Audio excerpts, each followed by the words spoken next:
So there you have it, our introduction to the world of drones for good.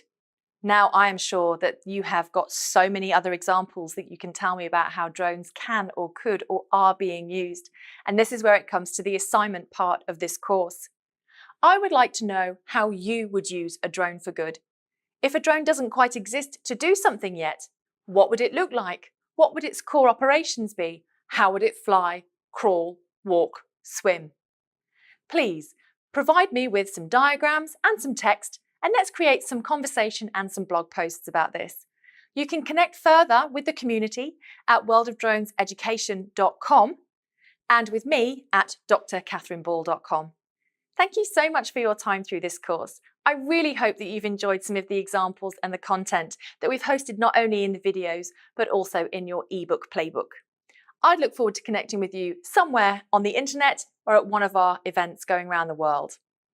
Best of luck with your endeavours, and I do hope you continue to enjoy the world of drones for good.